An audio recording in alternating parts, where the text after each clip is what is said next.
Unang araw ko pa lang sa regla ngayon. Paano naman ako magbubuntis niyan? Ano ako si Nezha? Sinasabi nilang ang isang babae sa buong buhay niya.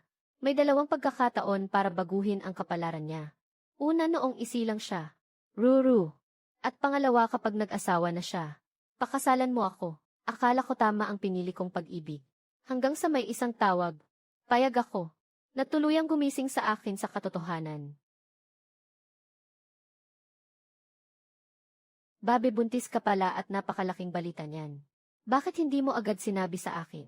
Kung hindi pa nag-text sa akin si tita, hindi ko talaga malalaman ang tungkol dito. Buntis.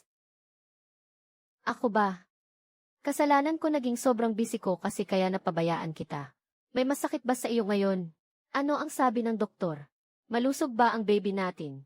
Kakarating lang ng regla ko ngayon. Pero bakit sinabi ni Zhao Cheng na buntis ako? Bakit mo pinagsinungalingan si Zhao Cheng? Nabuntis ako. Bakit ka ba natataranta dyan? Inumin mo muna ito, para hindi sumakit mamaya ang tiyan mo, at hindi ka makatulog ng maayos. Maalam mo ba? Si Zhao Cheng sa telepono kanina, kung gaano siya kasaya, sa pagsisinungaling mong iyan sa kanya. Pagdating ng oras, paano ako manganganak para sa kanya? Ruru, alam mong matagal nang hindi sang-ayon si Mama. Na magkasama kayo ni Zhao Cheng. Nabulag ka lang ng mumurahing pag-ibig na iyan. Kaya hindi mo na nakikita ang katotohanan. Mabuti naman sa akin si Zhao Cheng. Mahirap lang talaga ang pamilya niya. Mahirap lang pala ha. Hindi iyan dahilan para utakan kanila. Ngayon ang pamilya ni Zhao. Akala nilang lahat ay buntis ka. Basta tuparin lang nila ang napagkasunduan. Naihanda ang ipinangakong 100,000 pisong dote at bahay para sa kasal. Nang maayos, kung gusto mong pakasalan si Zhao Cheng, wala akong magiging reklamo doon. Sa tingin mo ba, sasamantalahin ng pamilya Zhao ang pagbubuntis ko? Para gipitin ako at hindi na ibigay ang dote. Ma, hindi ba't parang sumusobra ka na sa ginagawa mo? Hindi ganoong klaseng tao si Zhao Cheng. Kung tutupad si Zhao Cheng sa napagkasunduan, at ibibigay ang dote pati ang bahay, siguradong susuportahan at babasbasan kayo ni Mama. Bibigyan pa nga kita ng 500,000 pisong regalo. Pati na rin ang apartment doon sa sentro ng lungsod. Pero kung hindi naman pala, kahit paano ay makakatulong ito sa iyo. Para makita mo ang totoong kulay ng pamilyang iyan. Hindi ba? Nagtitiwala ako sa kanya. Sakto nga pala. Kakaimbita lang sa akin ng nanay ni Zhao Cheng. Para magkita bukas ng tanghali sa restaurant. At pag-usapan ang kasal ninyong dalawa. Pumunta tayo bukas para tingnan kung ano talaga ang pakay ng pamilya Zhao. At kung anong klaseng ugali ang ipapakita nila. Lalaruin nga kaya ako ni Zhao Cheng. Pero sa loob ng 9 na taon na iyon, napakabuti naman talaga ng trato niya sa akin. At palagi siyang nagsusumikap. Bakit instant noodles na naman ang kinakain mo? Hindi ba't kabibigay lang ng baon mo? Mahal ko. Sabi kasi ng mga magulang ko ngayong may kasintahan na ako. Dapat ko raw matutunang maging responsable bilang lalaki. Kaya binawasan nila ang baon ko. At ginawang 500 piso na lang. Pero huwag kang mag-alala. Kapag nakuha ko na ang sahod ko sa part-time ko, ililibre kita sa masarap na kainan. Hinding-hindi kita hahayaang magtiis. Ang bilis talagang maubos ng pera. 70 hanggang 80 ang isang kainang ito. Kasya na para sa aking 2 linggo. Napanggastos ko sa buhay. Baby, kung hindi lang dahil sa iyo, hindi talaga ako pupunta para kumain sa ganitong lugar. Ako na ang magbabayad. Ang hirap na nga ng part-time mo. Itabi mo na lang ang pera mo para sa sarili mo. Boss, card na lang po. Kunin mo iyong nagkakahalaga ng 8,000 na pinakabagong modelo ng laptop. Baby, napakabait mo talaga sa akin. Huwag kang mag-alala kapag kumikita na ako ng pera sa hinaharap. Kapag kumikita na ako ng pera balang araw, ibibigay ko talaga sa iyo ang card ng sweldo ko. Basta mahal niya ako. Ano namang masama kung gumastos ako ng kaunting pera? Bakit ka natutulala riyan? Pag-isipan mo ngang mabuti. Akala mo mabuti siya sa iyo. Pero ano ba talaga ang naibigay niya? At ikaw ano naman ang naibigay mo? Laptop, mga damit. Pati na nga kayong dalawa. Sa mga pang-araw-araw ninyong gastusin.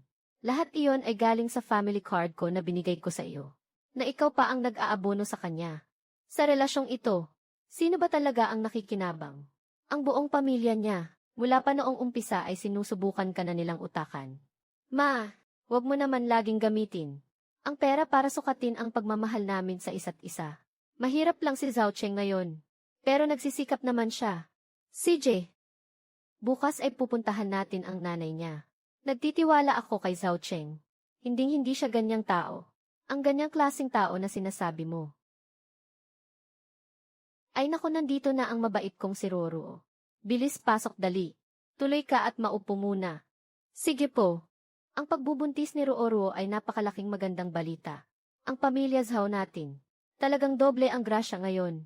Noong pumupunta ako sa bahay niya dati, kahit isang basong mainit na tubig ay hindi ako maipagtimpla. Pero ngayon ang bilis magbago ng ihip ng hangin. Sobrang bilis naman yata. Mahal, dahan-dahan lang. Mag-ingat ka sa lagay mo ngayon. Heto, sumandal ka muna sa malambot na unan na ito. Baka mapagod ang anak natin.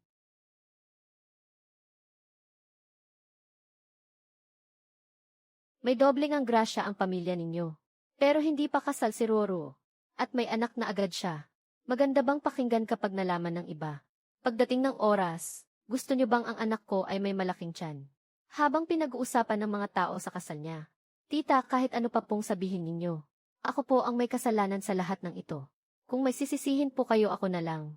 Hindi ko po napigilan ang sarili ko. Tama po ang sinabi ninyo, Balay. Sa pagkakataong ito ay talagang kami sa pamilya Zhao ang nagkamali. At naging kawawa naman si Roro. Para hindi sumama ang loob ni Roro, ang napag-usapan natin noong una, na 100,000 dote, dudagdagan po namin iyon. Dadagdagan, mukhang maglalabas ng pera ang kuripot na ito ngayon Balay, napag-isipan ko na po ng mabuti. Noong una ay napag-usapan natin na 100,000 dote. Kahit ibenta pa namin ng tatay niya ang lahat ng mayroon kami.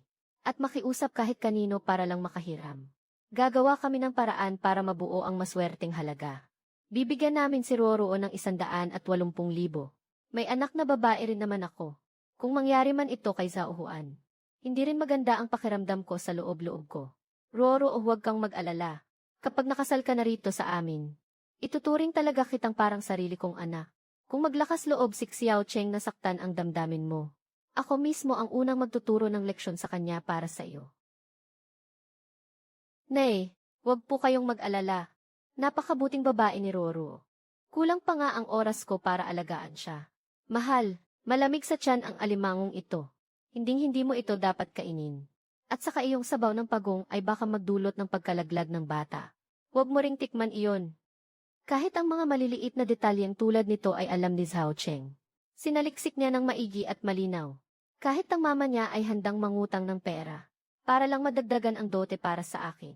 Hindi naman nila ako sinamantala dahil lang sa buntis ako. O minanipula para maipit ako. Sobrang laki ng kinikilingan ni mama laban sa kanila. At napakalalim ng kanyang naging diskriminasyon. Balay, o sige, ganito na nga ang usapan natin. Sa susunod na ilang araw, idaraos na natin ang ating piging para sa kasunduan ng kasal. Roro, umuwi ka na muna para magpahinga at alagaan ang iyong pagdadalang tao. Ha? Nay, nakita mo naman, di ba? Hindi lang sa hindi nila ako minaliit. Dinagdagan pa nga nila ang dote hanggang 180,000 piso. Paano na ito ngayon? Hindi naman talaga ako buntis. Kapag nalaman na nila ang totoong nangyari, ano na lang ang magiging tingin nila sa akin? Napakagaling mong umarte.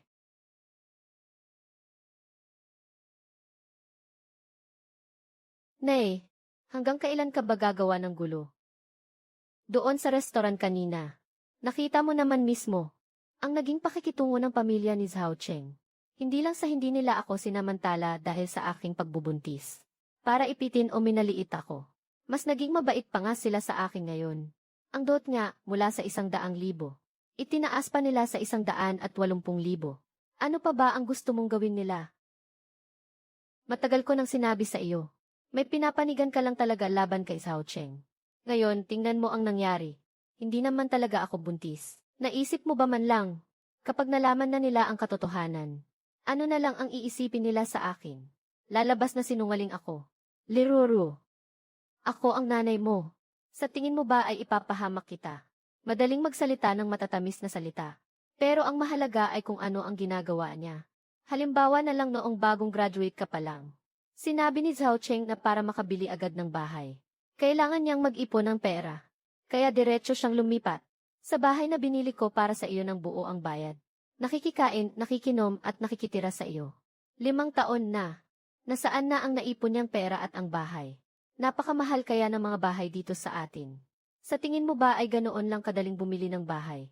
At saka, may napili na ang bahay si Zhao Cheng. Sabi niya kapag tapos na ang engagement, pupunta na kami para magbayad ng down payment. Down payment. Drawing lang naman ang lahat ng iyan. Hintayin mo munang makuha ang 180,000 dote na iyan. Pati na ang titulo ng bahay. Saka na tayo mag-usap. Kung talagang tutupad sila sa kanilang pangako. At magbigay ng 180,000. Hindi lang kita bibigyan ng 500,000 pisong dote. Pati na ang malaking apartment doon sa sentro ng lungsod. Ililipat ko rin agad sa pangalan mo bilang regalo sa kasal. Zhao Cheng, huwag mo sana akong bibigin. Patunayan mo kay mama. Naku naman, mukhang talagang todo bigay ang pamilya Zhao para lang makakuha ng manugang ngayon. Grabe gumasto sila ng malaki ngayon. Ang kuripot naman yan dati. Pero ngayon nagawa nilang maglabas ng mahigit 100,000 piso. Ano ba nang alam mo? Balita ko kasi itong babae.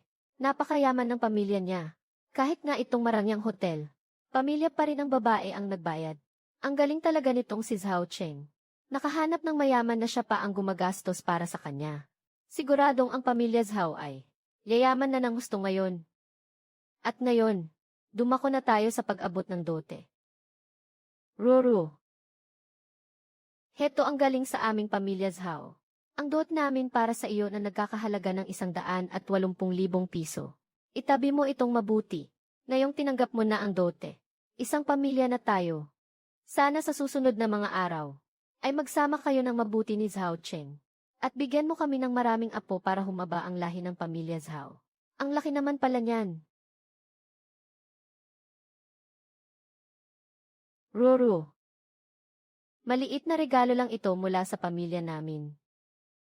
Ma, nakikita mo ba yan? Tinupad talaga ng pamilya ni Zhao Cheng ang pangako nila. Hindi nila ako minaliit dahil lang sa buntis ako. At hindi nila ako minaltrato.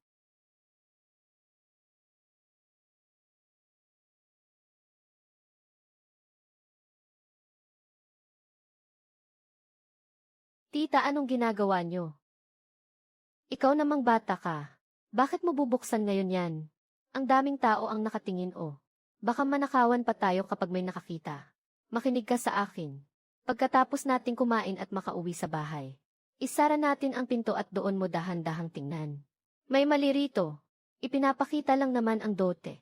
Tradisyon naman talaga natin ito rito. Bakit ba kabadong-kabado siya? Huwag mong sabihing ang pulang sobrang ito ay Naroro. Tama ang nanay ko.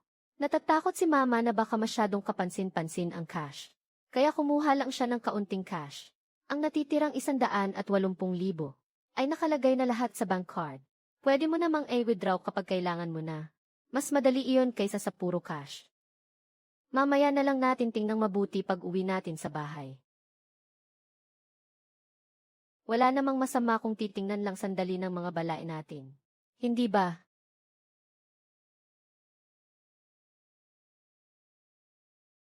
Mga balae, ang dote at mga regalo sa kasal na ito. Ang pagpapakita nito sa harap ng lahat ay lumang tradisyon na natin dito. At saka makikita rin naman natin ito mamaya o bukas. Ngayong araw ng kasal na napakasaya. Buksan natin para makita at mamangha ang lahat. Hindi ba mas maganda iyon? Nga naman, ang laki ng ginastos ng pamilya Zhao para dito. Buksan niyo na para masilayan naman nating lahat. Tita! Kasi po, parang hindi po yata magandang ideya iyon. Buntis po si Ruru. Baka mapagod lang siya. Ano ba talagang kinatatakutan nila?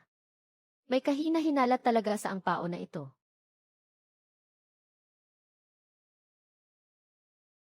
Roro, huwag mong buksan iyan. Ano nga kaya ang laman yan sa loob? Isang makapal na salansan kaya ng mga bank card ang laman yan. Teka po.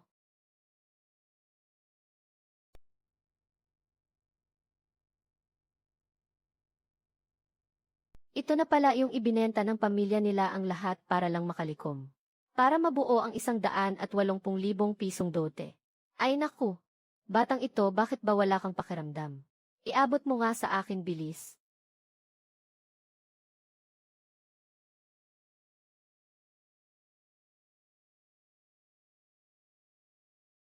Diyos ko po. Ew. Anong nangyayari rito? Nasaan ang napagkasundo ang 180,000 pisong dote? Eto, parang ang nakikita ko lang. Ay 3 piraso ng tig-100 piso. Bakit puro barya na ang natira? Aabot ba ito kahit 1,000 piso man lang? Huwag kang magsalita ng ganyan. Sa napakahalagang araw na ito, paano naman gagawin ng pamilya Zhao? Ang magbiro ng ganito, siguradong may bank card pa sa loob. Zhao Cheng, sabihin mo sa akin. Ito ba talaga ang ibibigay ng pamilya nyo?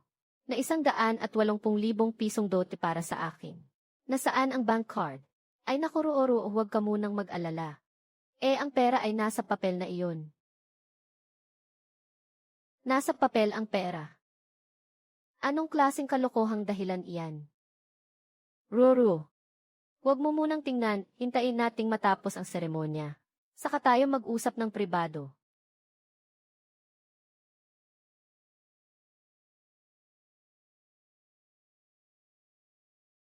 Kasunduan sa utang.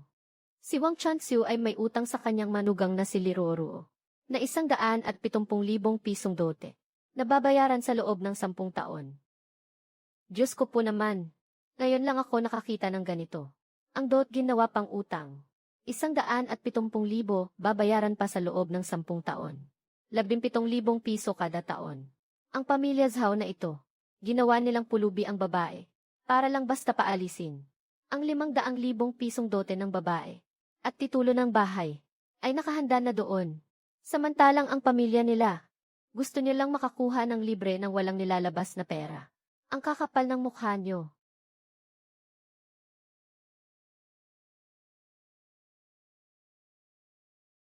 Wang Chanxiu. Sulat utang para sa dowry. Kayo lang talaga ang may sikmura. Na pamilyang walang hiya. Ang makakagawa nito. 170,000 babayaran sa loob ng 10 taon. Ginagawa nyo ba ang pamilya namin? Nauto-uto. Diyos ko naman Wala rin naman kasi kaming magagawa Humihingi kayo ng 180,000 para sa dowry. Sobrang bigat naman nun. Kahit ibenta na namin ang lahat, hindi pa rin namin kayang buin yun. Naisip ko kasi kung utang kami sa mga kamag-anak, may interes pa kaming kailangang bayaran. Ang laking lugi naman nun. Kaya isipin mo na lang na utang ko muna sa iyo. Tignan mo, gumawa pa ako ng kasulatan ng utang. May kasunduan tayo sa papel. May tatakpan ng thumb mark ko. Tatakbuhan ko ba naman ang utang ko sa iyo? Ang sulat utang ba ay hindi pera? Nagawa pa nilang pagandahin ang panloloko sa kasal. Pati interes sa utang, kinalkula pa nila para makatipid. Sobrang nakakadiri naman talaga ang pamilyang ito. Ruru, mali ang pamilya namin sa parteng ito. Na hindi muna namin sinabi sa iyo ng maaga. Pero 9 na taon na ang relasyon natin. 9 na taon tayong nagmahalan. Dahil lang ba sa dowry na ito? Ayaw mo na akong pakasalan. At saka naman, Ruru, diyan sa tiyan mo, buntis ka pa rin sa anak natin. Kahit hindi mo naisipin ang sarili mo, dapat isipin mo naman ang bata. Walang mangyayaring maganda kapag nagkasira tayo. Kaya pala lakas loob silang gumamit ng sulat utang. Para pilitin akong pumayag. Akala nila dahil buntis ako. Para sa pangalan ko at para sa anak ko. Wala akong magagawa kundi lunukin na lang to. At tiisin ang matinding galit na to. At hayaan na lang ang buong pamilya nila na pagsamantalahan ako. 9 na taon ang pagmamahalan. Pero sa mata nila, panakot lang pala para kontrolin ako. Napakabulag ko talaga. Sa lahat ng tinapon kong pera at pagod sa nakalipas na 9 na taon, ang buong pamilya niya, simula't simula pa lang, pinaplano na nilang utuin ka. Tama si Mama. Talagang buong pamilya nila ang nanggagamit sa akin. Zhao Cheng, anong sinabi mo? Ruo, ang sabi ko, magkakaanak na tayo. Huwag ka nang mag-inarte, tapusin na muna natin ang seremonya. Ito pala ang halaga ng 9 na taon nating relasyon. Ganyan pala kayong buong pamilya. Zhao Cheng, gusto nga kita. Pero hindi ibig sabihin yan na pwede mo na akong gawing tanga. Gagamit kayo ng basurang promissory note para gawing dote. At sasabihin nyo panggaling lang naman to sa isang bulsa papunta sa kabila. Ang tawag dyan, gusto nyo lang makakuha ng libre ng walang ginagastos. Panloloko sa kasal yan. Roro, naman. Paano mo naman nagawang sabihin yan? Bakit? Gigil na gigil nga akong sampalin ka ngayon eh. Huwag mong isipin na wala akong alam. Kung ano talaga ang maitim na balak ninyo. Hindi pa nga tayo kasal. Pinapaikot niyo na ako gamit ang promissory note na yan. Paano pa kaya kung kasal na tayo? At nakuha niyo na ako. Sa tingin niyo ba ibibigay niyo pa ang pera? Ang totoo niyan, hindi niyo naman talaga ako kailanman nirespeto. Tinitingnan niyo lang ako bilang isang ikse na pwede niyong gatasan at kontrolin kahit kailan niyo gusto.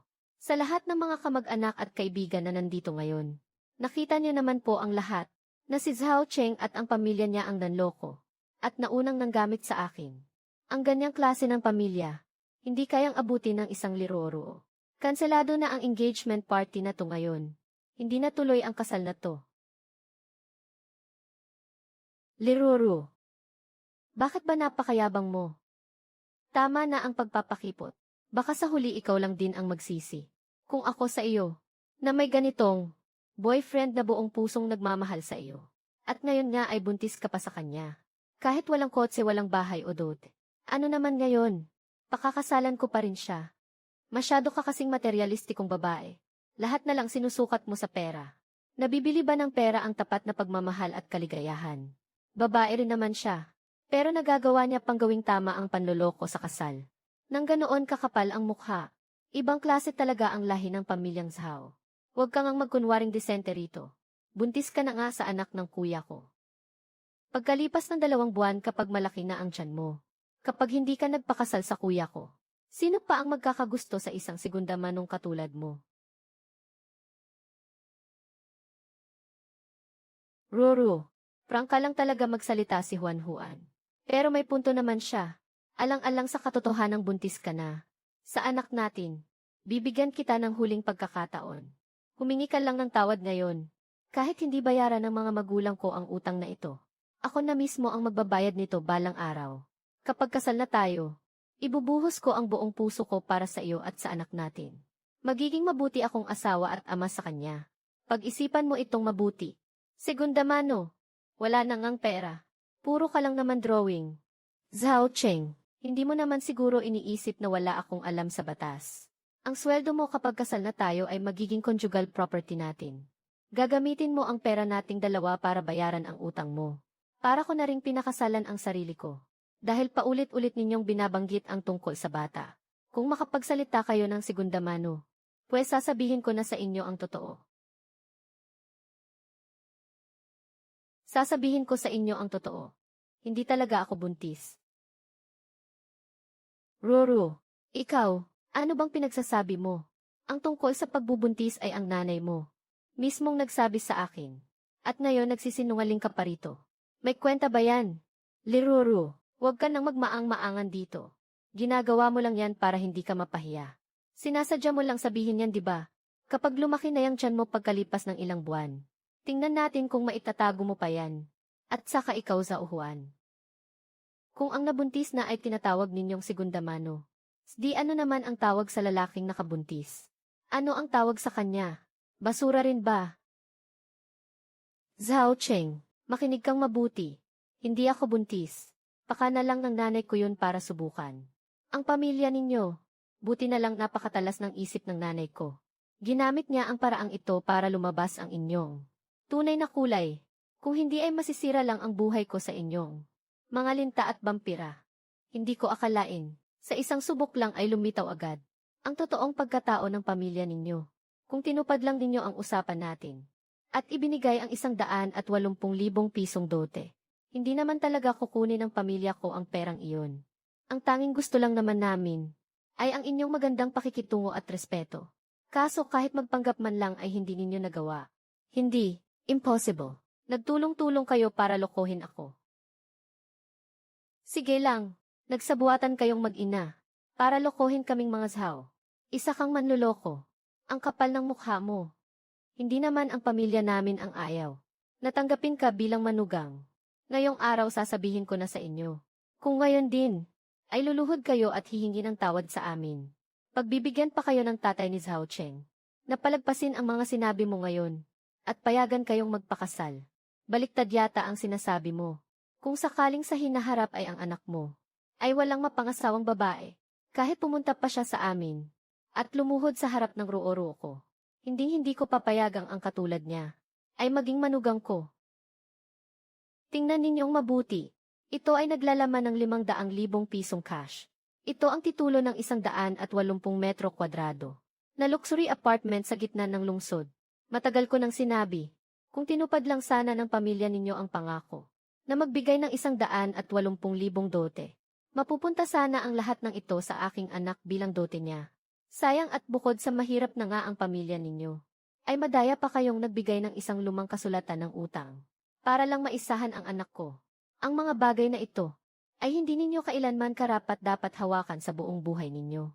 Tita, Ruru, patawad talaga nagkamali ako. Bigyan ninyo pa ako ng isa pang pagkakataon. Mga kamag-anak, iligpit ninyo ang lahat ng dote na dinala natin. Itabi ninyong lahat iyan. Hindi na natin kakainin ang basurang handaan na ito.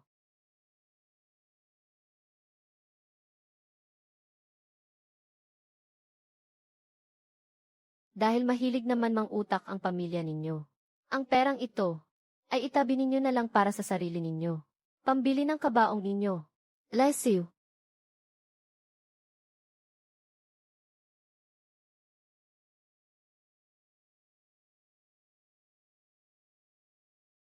Nakakahiya talaga ang pamilyang Zhao. Grabe, nakakahiya talaga. Gumagapang sa lupa para lang sa kaunting barya. Hindi ko talaga masikmurang tingnan. Ayoko nang kilalanin ang kamag-anak na ito. Ma, huwag mo nang pulutin yan. Hindi pa ba sapat na napahiya tayo? Bilis, umalis na tayo. Liruru, ang isang mukhang perang babaeng katulad mo, makakatanggap ka rin ng karma balang araw. Ang mawala ang kuya ko, ay magiging habambuhay mong pinakamalaking kawalan bilang kapwa mo babae. Sana pagdating ng araw na ikakasal ka na, bigyan ka rin ng biyenan mo ng isang promissory note.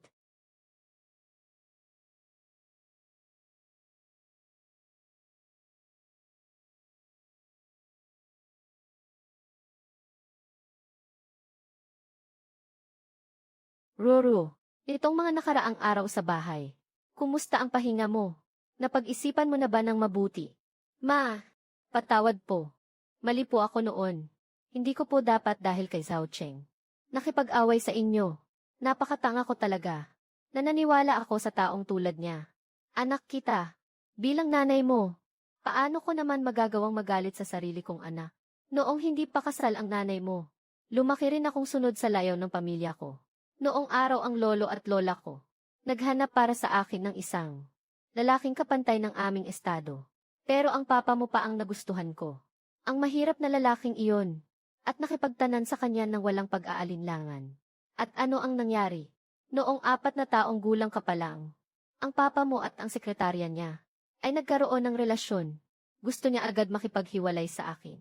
Sinasabi nilang sa buhay ng isang babae, may 2 pagkakataon para baguhin ang kanyang kapalaran. At ang isa doon ay ang pag-aasawa. Dumaan na si mama sa bigong kasal, kaya ayaw kong matulad ka sa akin.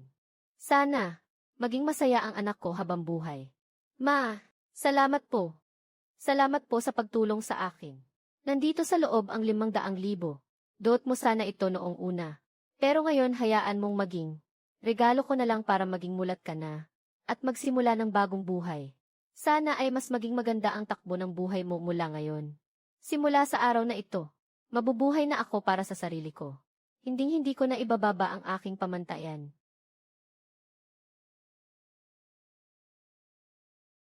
Matapos iwan ang lintana si Zhao Cheng, pakiramdam ko pati ang hangin ay naging mas presko.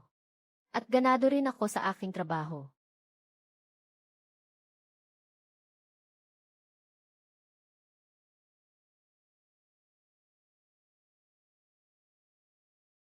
Hello, Manager Zhang. May problema po ba? Hello, Miss Lee. Sa wakas sumagot din kayo sa tawag ko. Pumunta po muna kayo rito, bilis. Yung biyenan niyo po nandito sa compound natin. Gumawa siya ng malaking gulo. Ang biyenan ko. Manager Zhang, baka po nagkakamali kayo. Hindi pa nga po ako kasal eh. Paano ako magkakaroon ng biyenan? Naku, yung ano po. Yung nagpapakilalang magiging biyenan niyo raw. Na matandang babae po. Siya at ang ilang kapitbahay ay nagtatalo na doon sa ibaba. Halos magsuntukan na nga po sila ngayon. Galit na ang mga kapitbahay natin. At gusto na raw siyang ipahuli sa pulis. Anong sinabi mo? Siya. Nasa loob siya ng bahay ko. Nga, hindi lang siya basta lumipat doon. Nitong mga nakaraang araw, ang buong subdivision ay binulabog niya ng husto. Kung hindi niyo pa po ito aasikasuhin. Kaming mga property management ay wala na ring magagawa para humarap sa ibang residente. Ang kapal din ng mukha mo, Zhao Cheng. Matapos nating magkagulo sa engagement party at hayagang kanselahin ang kasal natin sa harap ng lahat. May mukha ka pa talagang magsama ng nanay mo para makihati sa binayaran ko ng buo na bahay at ayaw niyo nang umalis. Wala pa talaga akong nakikitang ganito. Ganito kawalang hiya na tao. Nakikitira na nga lang kayo pa ang may ganang mangangkin. Ngayong araw na ito, ipapakita ko sa inyo kung sino talaga ang may-ari ng bahay na ito.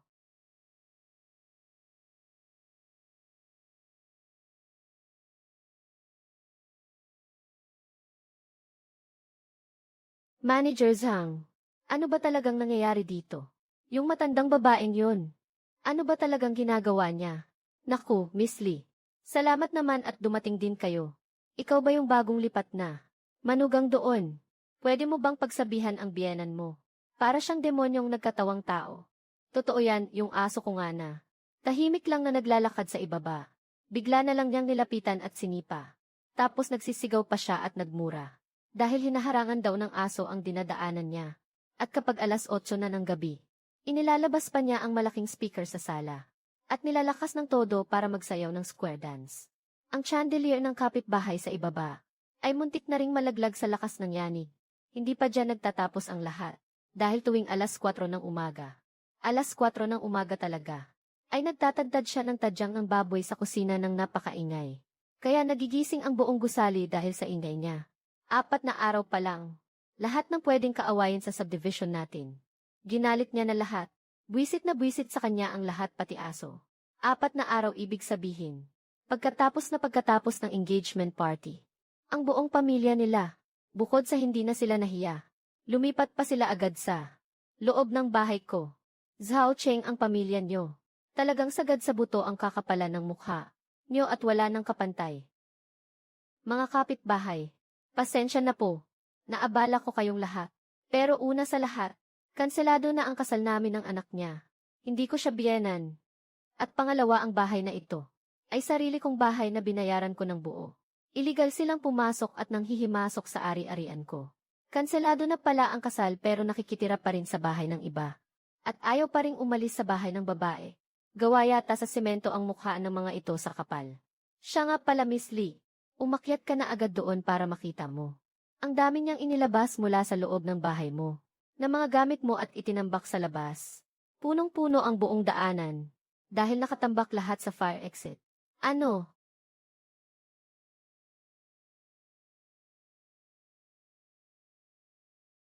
Wang Chunxiu. Naghahanap pa talaga ng sakit ng katawan.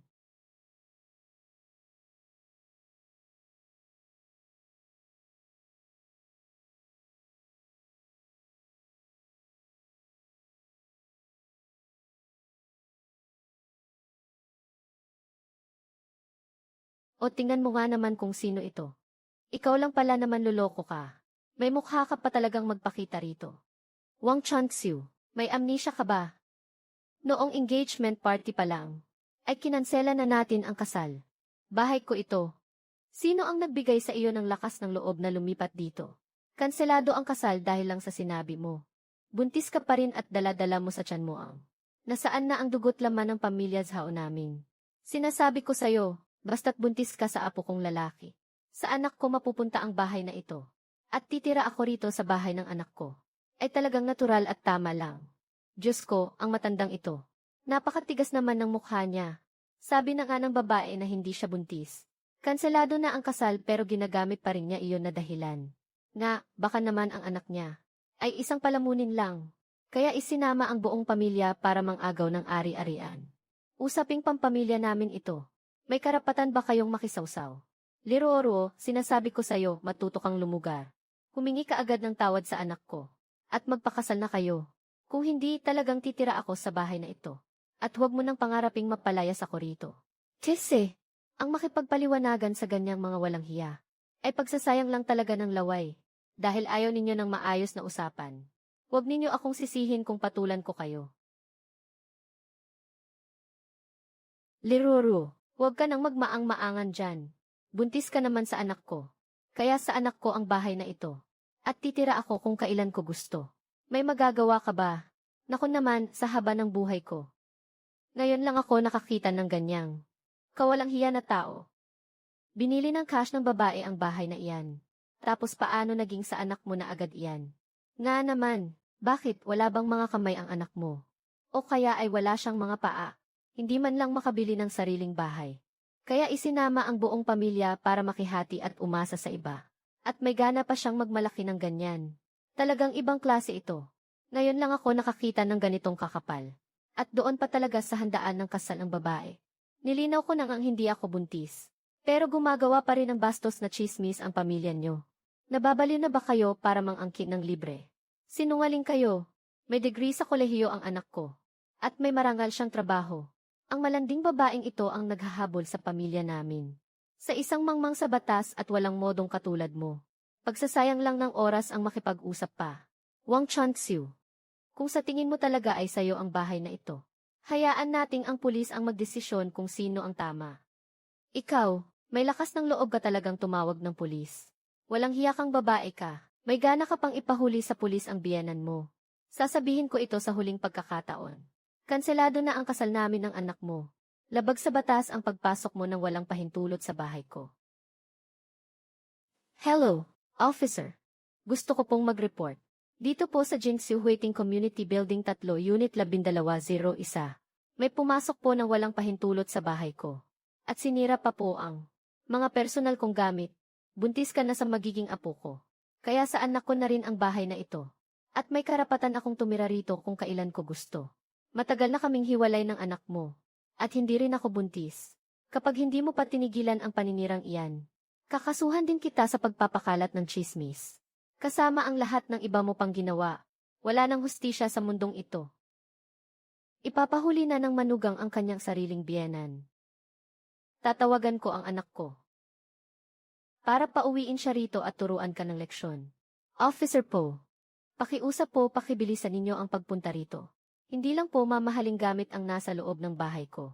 May nakatago pa pong mga regalo ng nanay ko sa akin na maraming gintong alahas sa loob ng kwarto ko. Sige po, papunta na kami riyan agad. Halatang guilty ang kilos niya. Ginalaw kaya niya ang mga gintong alahas ko. Iyon pa naman ang iniipon ng nanay ko taon-taon para ibigay sa akin na may bigat na 2 kilo. Wang Chanxiu, mabuting magdasal-dasal ka na walang bawas o kulang sa mga gamit ko. Dahil kung hindi, sisiguraduhin kong mabubulok ka sa kulungan.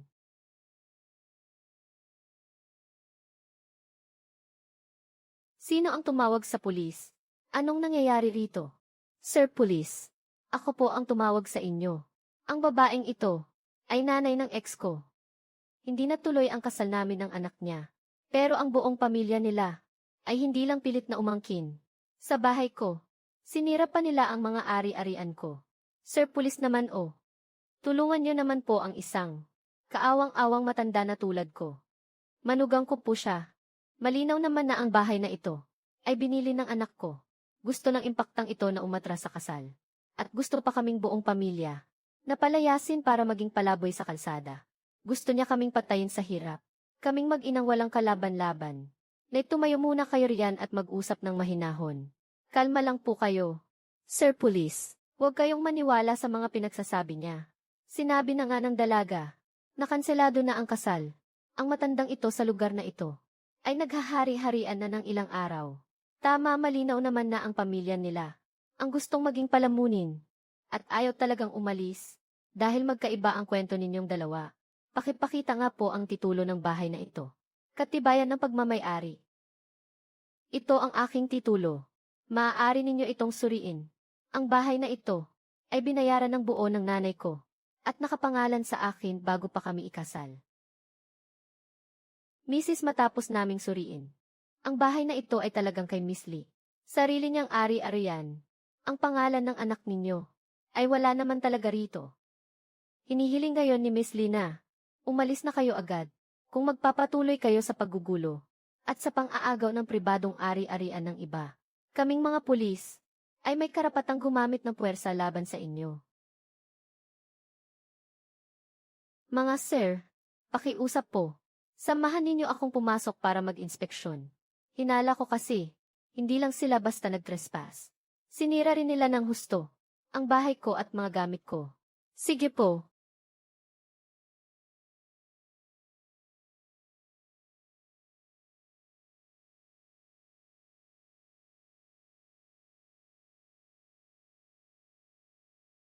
Para sa akin ito ng aking ina, na inihanda niya bilang bahay naming mag-asawa. Pero sa loob lang ng 4 na araw, ay sinira ng mga salot na ito, at binaboy ng ganito. Ang lahat ng nasirang gamit na ito, ay kailangan ninyong bayaran ng buo.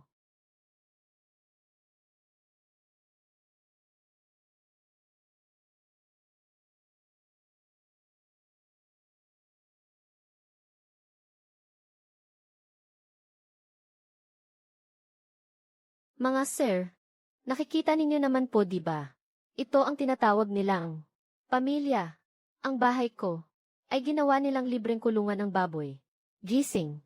Huwag ka nang matulog. May investigasyon ang pulis. Hala, ang mga alahas ko.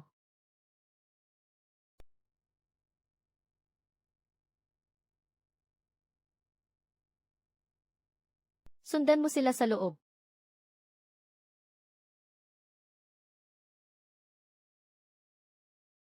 Nawawala.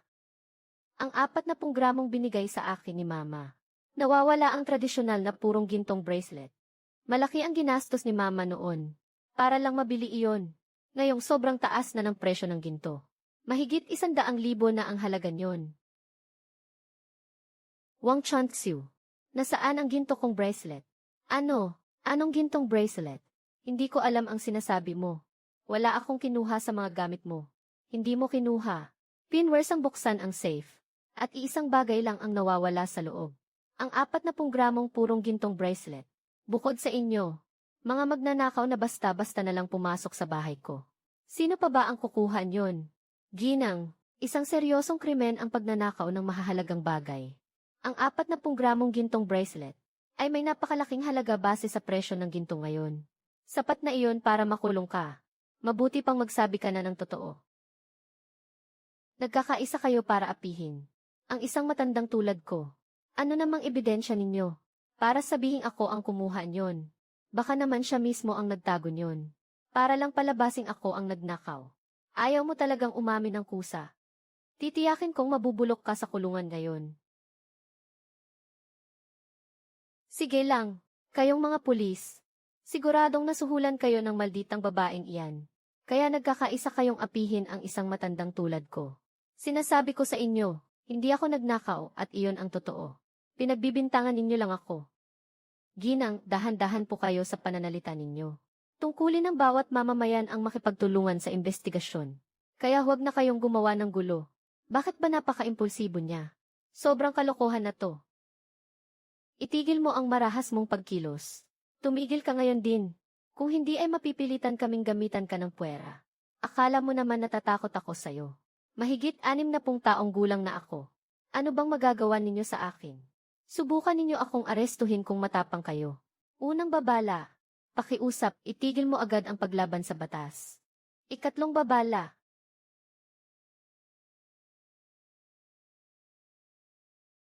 Tulong, may pumapatay rito. Ito ang napapala ng taong gumagawa ng sarili niyang kapahamakan. Buti nga sa matandang yan. Ilang araw na siyang nanggugulo rito sa subdivision. Sa wakas, nakahanap din siya ng katapat niya ngayon. Inatake na nga ang pulis, napakayabang pa rin. Akala mo naman kung sinong reyna kung umasta. Ito ang napala ng buong pamilya ninyo. Sa pagtatangkang utakan ako. Ma! Ma, anong nangyayari sa'yo? Kayo, anong ginagawa ninyo? Bitawan ninyo ang mama ko ngayon din. Ikaw ba ang kapamilya niya? Inaakusahan ang nanay mo ng trespassing at pagpagnanakaw ng mga mamahaling gamit at marahas na pag-atake sa alagad ng batas. Kaya ngayon, mapipilitan kaming arestuhin siya ayon sa batas. Liroro, nababaliw ka na ba? Nagawa mo pang magtawag ng pulis para ipahuli ang mama ko.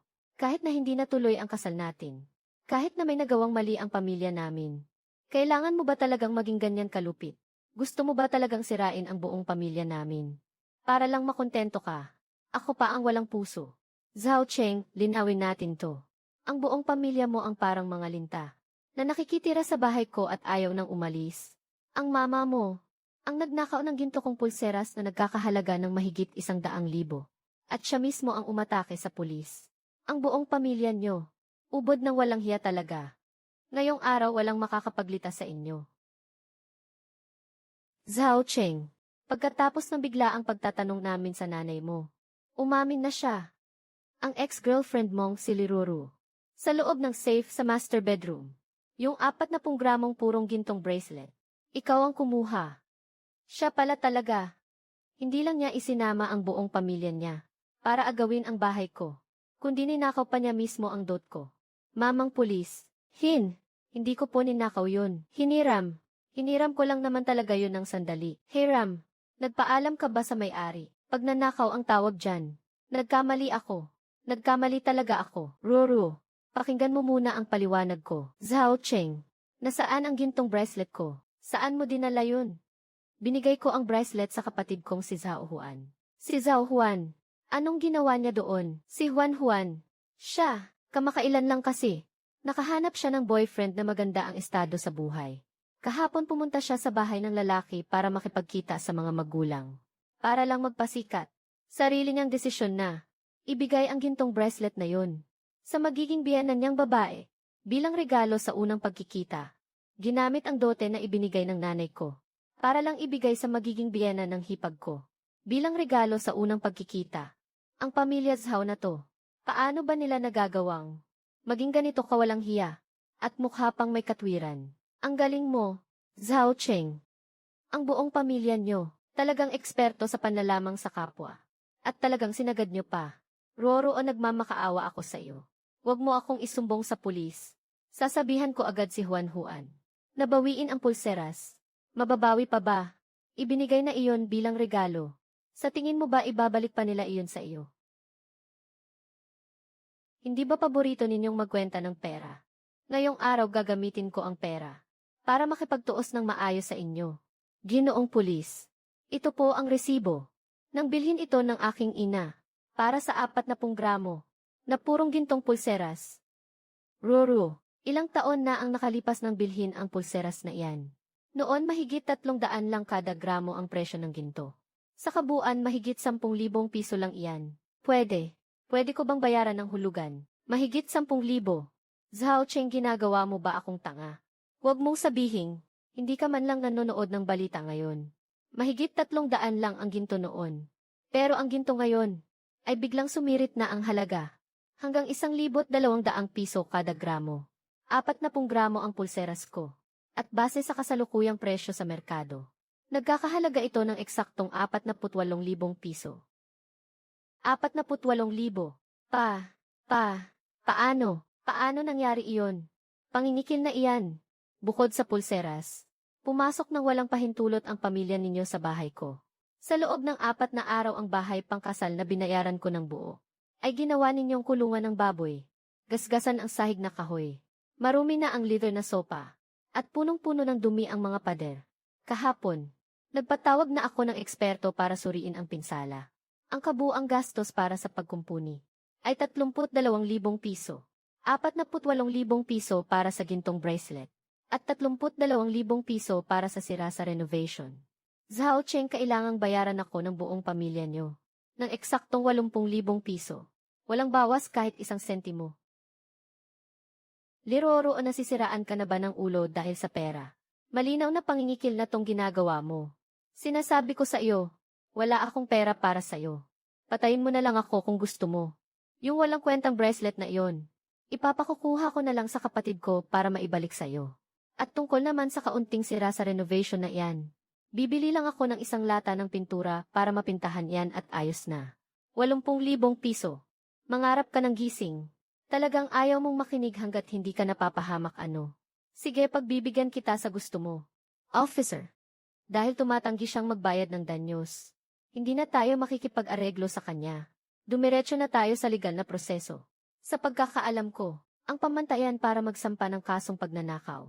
Kapag umabot sa 30,000 piso pataas ang halaga, ituturing na itong malaking halaga ng pagnanakaw. Ang gintong bracelet ko ay nagkakahalaga ng 48,000 piso base sa presyo sa merkado ngayon. Sapat na ang halagang ito para makulong siya, hindi ba? Tama po ang sinabi niyo, Miss Lee. Ayon sa batas penal, ang pagnanakaw ng pribado o pampublikong ari-arian na may malaking halaga ay parurusahan ng hindi bababa sa 3 taon at hanggang 10 taong pagkabilanggo. Kasama na ang multa. Zhao Cheng, intindihin mong mabuti. Ikaw ang nagnakaw ng bracelet. Pero ngayon, nasa kamay na ito ng kapatid mong si Zhao Huan. Kung hindi ako pipirma sa kasunduan ng pagpapatawad, hindi lang ikaw ang makukulong. Ang kapatid mo ring si Zhao Huan na tumanggap ng ninakaw na gamit ay hindi rin makakatakas sa parusa ng batas. Isipin mo kung ano ang gagawin ng pamilya ng magiging asawa ni Zhao Huan. Kapag nalaman nilang magnanakaw siya, papasukin pa ba nila siya sa pamilya nila? Masisira ng tuluyan ang buong buhay niya. Ruru. Babayaran ko na, sige na. Huwag mong hulihin ang kapatid ko. Hindi pwedeng makulong si Juan Juan. Sobrang hirap para sa kanya na makabingwit ng mayaman na boyfriend. Kapag nauwi ito sa wala, mawawalan na ng tuluyan ang pag-asa ang pamilya namin. Sige, babayaran ko. 80,000 piso. Babayaran ko sa iyo ng buo ng walang bawas kahit 1 sentimo. Ngayon.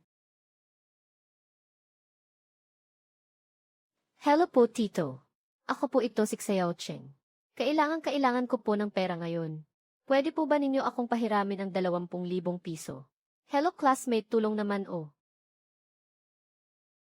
Itong 80,000 piso, ang nagtapos sa 9 na taon nating relasyon, at tumapos din sa inyong buong pamilya. Nang huling natitira ninyong dignidad, natanggap ko na ang pera. Tungkol naman sa gintong pulseras at sa pinsala sa bahay, hindi ko na kayo kakasuhan tungkol doon. Officer. Sa usapin ng sibil na bayad pinsala, naayos na po namin ito. Pero ang iligal na pagpasok ni Wang Changsu sa aking bahay, at ang marahas niyang pag-atake sa mga pulis, ay hinding-hindi ko palalampasin. Pakiusap po, panagutin ninyo siya ayon sa batas. Liruru. Kinuha mo na ang pera pero hindi mo pa rin pinapalampas ang nanay ko. Napakalupit mo.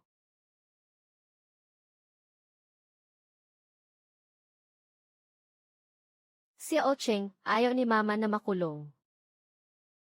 Tulungan mo si Mama, bilis.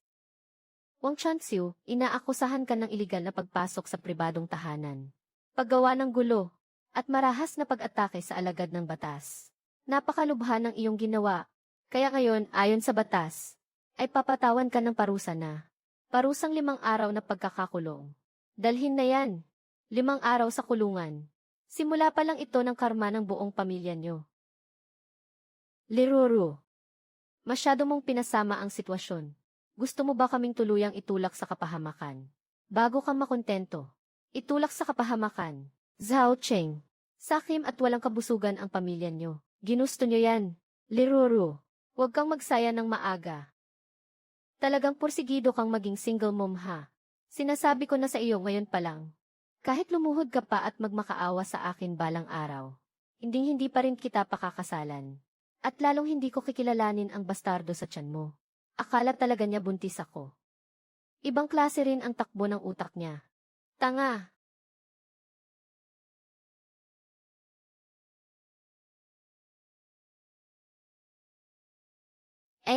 Yung mga gasgas dito sa sahig. Gumamit kayo ng pampagawa ng sahig. Para maayos ito. Sa kayong mga mansa ng langis sa sofa. Kailangang matanggal ng tuluyan at malinis ng maigi. Naku naman, Miss Lee. Napakaganda ng pagka-renovate ng bahay nyo. Ang ganda-ganda. Bakit naman pinabayaan at binaboy? Nang ganito, ibang klase naman, ng mga burarang tao na tumira rito. Yung mga burarang taong yan. Ako mismo ang nagpaposas.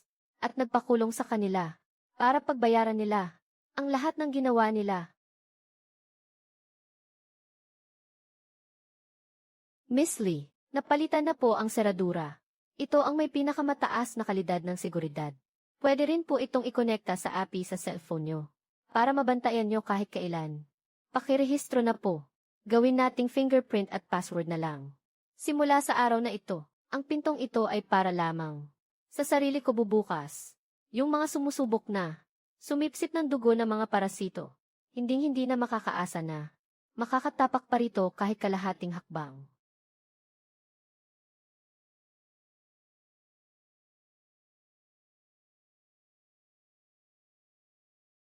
Liruru, congratulations sa bago mong buhay.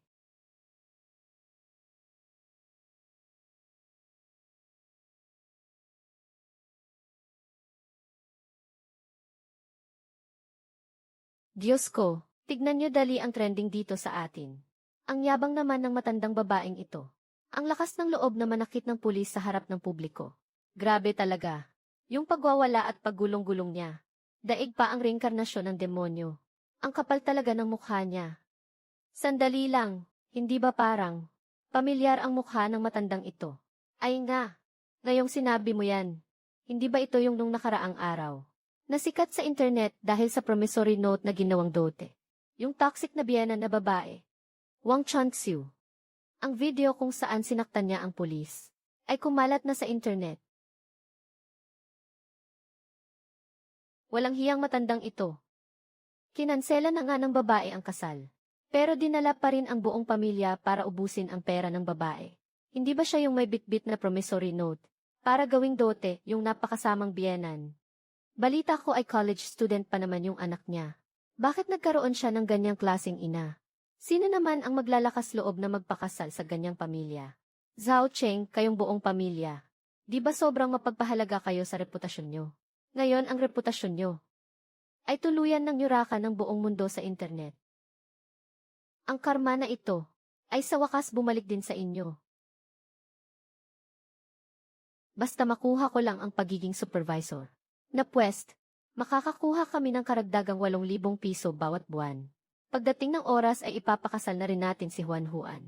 Makakabangon pa rin ang pamilya nating mga Zhao. Guys, tingnan nyo dali ang main group chat ng kumpanya. Hindi ba nanay ito ni Zhao Cheng? Grabe naman. Ang pagwawala at paggulong-gulong niya sa sahig. Tapos nanakit pa ng pulis ang iskandalosang babaeng yan. Nanay nga ba talaga yan ni Zhao Cheng? Hindi lang yan no. Ay scroll down niyo pa ang mga komento. Hindi lang siya nanakit ng pulis. Ginamit pa niya ang promissory note na nagkakahalaga ng 170,000 piso para mang-scam sa kasal. Matapos silang tanggihan at kanselahin agad ng babae ang kasal. Kinuha pa talaga niya ang buong pamilya niya. Para angkinin ang bahay na binayaran ng buo ng babae. Diyos ko naman. Ang kapal naman ng mukha nila. Talagang gusto lang nilang ubusin ang yaman ng pamilya ng babae. Siya yung tipikal na lalaking umaasa lang sa pera ng babae. Kung umasta siya dati, akala mo kung sinong disenteng tao.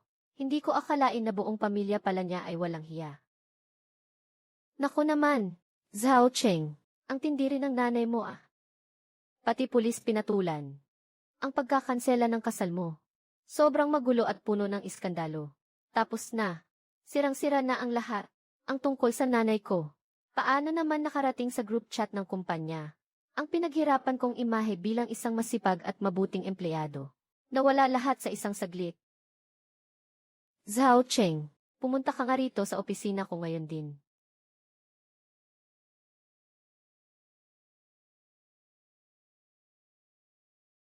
Zhao Cheng, tingnan mo nga ang ginawa mong gulo. Boss, pakinggan niyo muna ang paliwanag ko. Ang nasa video na yun ay nanay ko nga.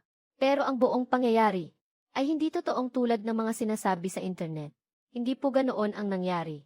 Pinasok ng nanay mo ang isang pribadong bahay. Nagnakaw pa siya ng mga mamahaling gamit at nambugbog pa ng pulis sa harap ng maraming tao. Ngayon sa buong internet, galit na ang lahat sa pamilya niyo. Alam mo ba, ang kumpanya natin ay nagbibigay ng serbisyo para sa mga mayayamang kliyente. Ang taong masama ang ugali na tulad mo at walang moralidad na katulad mo ay talagang isang malaking kahihiyan sa kumpanya natin. Boss, nagmamakaawa po ako sa inyo.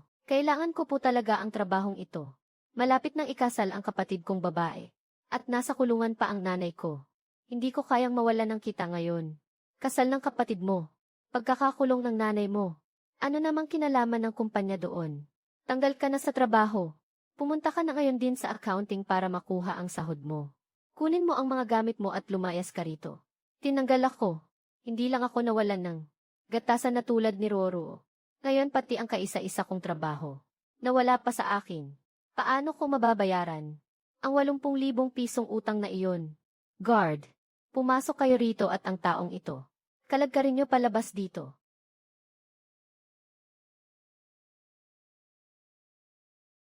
Bakit? Bakit humantong sa ganito ang lahat? Liruru, sinira mo ang buhay ko ng husto.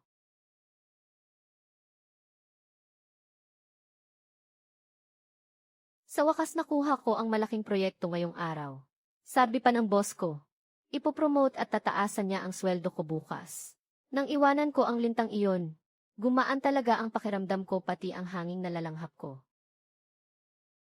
Roro, o sa wakas nahintay din kita. Zhao Cheng, ano na naman ang kailangan mo? Nabayaran mo naman na ang 80,000 piso ah.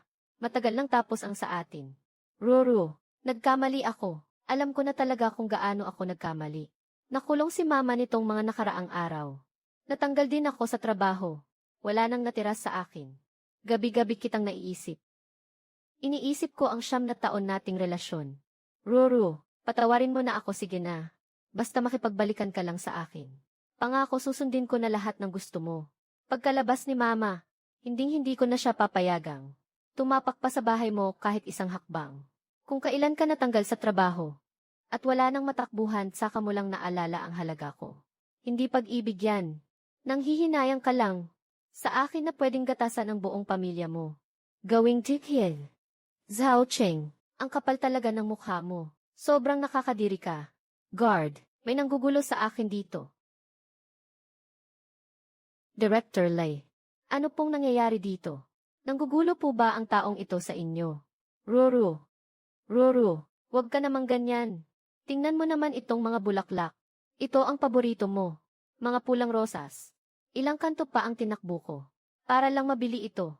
Patawarin mo na ako, sige na. Hindi ko talaga kayang mabuhay nang wala ka. Huwag ka nang magpanggap na mahal mo ako. Hindi naman talaga dahil hindi mo kayang mabuhay nang wala ako. Ang totoo ay hindi mo kayang mawala. Ang bahay ko, isang malaking penthouse sa sentro ng syudad na bayad ng buo. Hindi mo kayang mabuhay nang wala. Ang 500,000 pisong dote na galing sa aking ina. Kaya ka pumunta rito ngayon para makipagkita sa akin. Dahil sa nanay mo, na hindi lang gumamit ng kasulatan ng utang para lokohin ako sa kasal. Pumasok pa ng iligal sa bahay ko. Ninakaw ang ginto kong bracelet at nahuli. Gipit na gipit ka na ngayon. Kaya bigla mo akong naalala. Na 9 na taon nang pinagsasamantalahan ng buong pamilya mo. Bilang gatasang baka. Ay naku naman. Isa ka lang palang palamunin. Isang garap palang manggagamit. Magnanakaw ang buong pamilya mo. Tapos may kapal ka pa ng mukha na makipagbalikan. Ang galing ng ginawa mo, Director Lee. Ang basurang lalaking iyan. Dapat lang napalayasin ng malayong malayo. Bitbitin mo ang mura mong mga luha at bulaklak. Lumayas ka sa harap ko. Kapag nagpakita ka pa ulit sa harap ko, didiretso ako sa pulis para ipahuli ka. Bilang pagbubuod, ang planong ito ay hindi lang makakatulong sa kumpanya na makatipid ng 20% sa gastusin, kundi mapapataas pa ang bahagi natin sa merkado nang hindi bababa sa 10%. Dito po nagtatapos ang aking ulat. Maraming salamat sa inyong lahat. Roro, napakahusay ng ginawa mo. Ang proyektong ito ay 6 na buwan nang sinusubukang makuha ng kumpanya natin. Pero hindi natin makuha kailanman. Pero wala pang 1 buwan mula nang hawakan mo ito. Ay nakuha mo na agad. Talagang pinahanga mo ako ng husto. Maraming salamat po sa inyong tiwala, boss.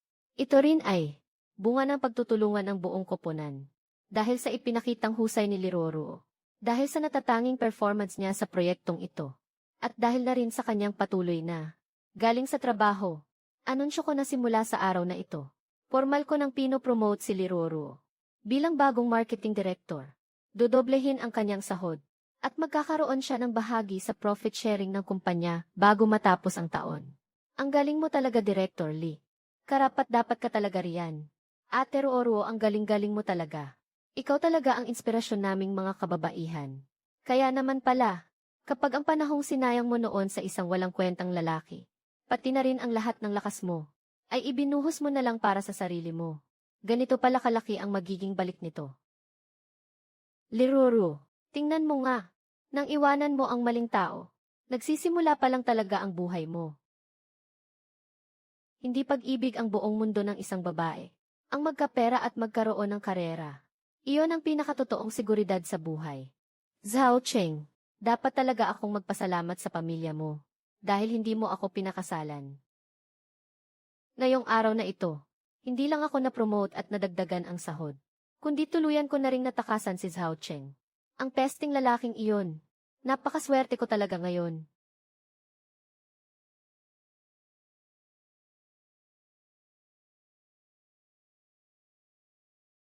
Bossing. Pabili nga po ng isa nitong bagong labas na scratch card. Sige po, magandang dalaga. Good luck sa iyo.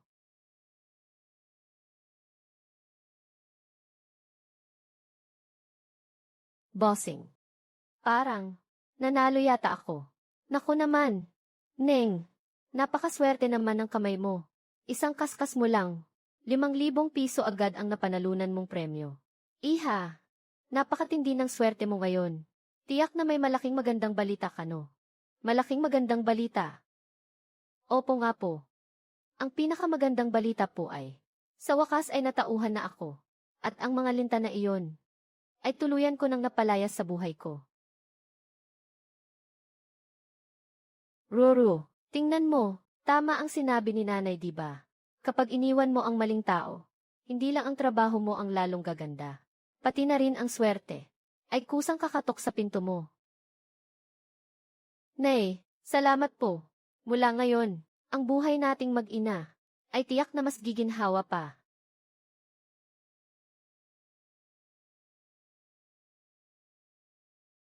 Napakawalang kwenta mong basura ka. Mahigit 30 taong gulang ka nang ang lalaki. Pero plato man lang hindi mo pahawakan ng maayos. Bulag ka ba o ano?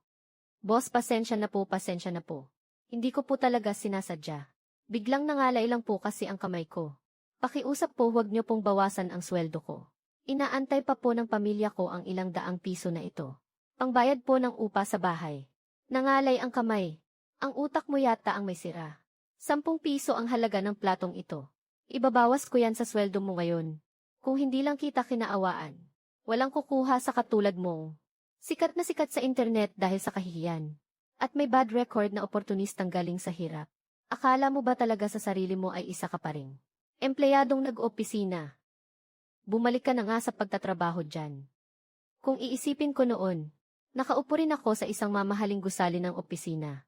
Bilang isang empleyadong naka-aircon, magiging supervisor na sana ako. Kung noon lang, hindi ko pinagbalakan ng masama si Liroro. Nakatira na sana ako sa marangyang kondo ngayon. Nagmamaneho ng mamahaling kotse at nagpapasasa sa buhay. Liroro, pinahirapan mo ako ng gusto. Galit na galit ako.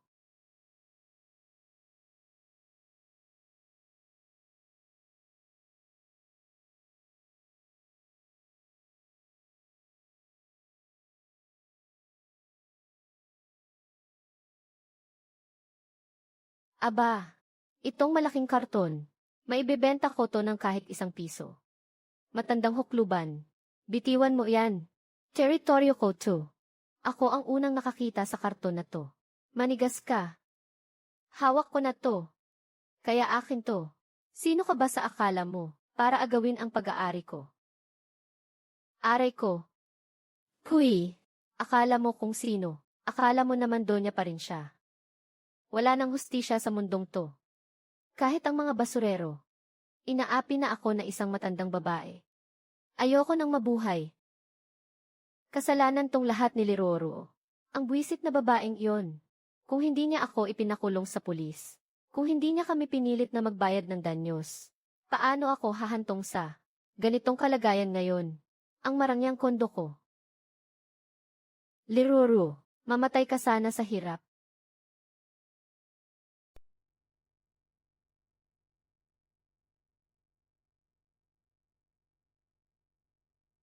Nay, kuya, nandito na po ako.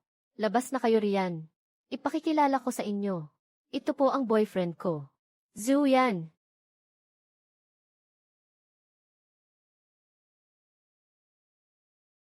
Napakakisig naman at mukhang kagalang-galang.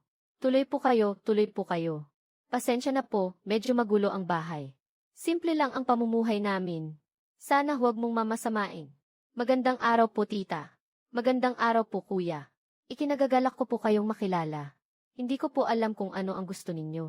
Kaya bumili lang ako ng kaunting bird's nest at ginseng.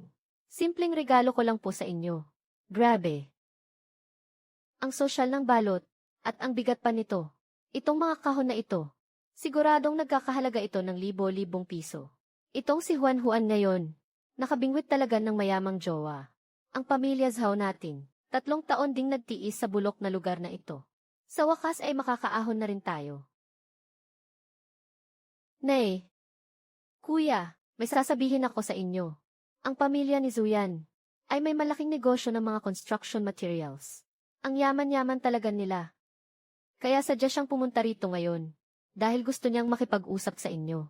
Para formal na pag-usapan. Ang tungkol sa kasal naming dalawa. Napakagandang balita niyan. Zuyan, prangka akong tao, iho.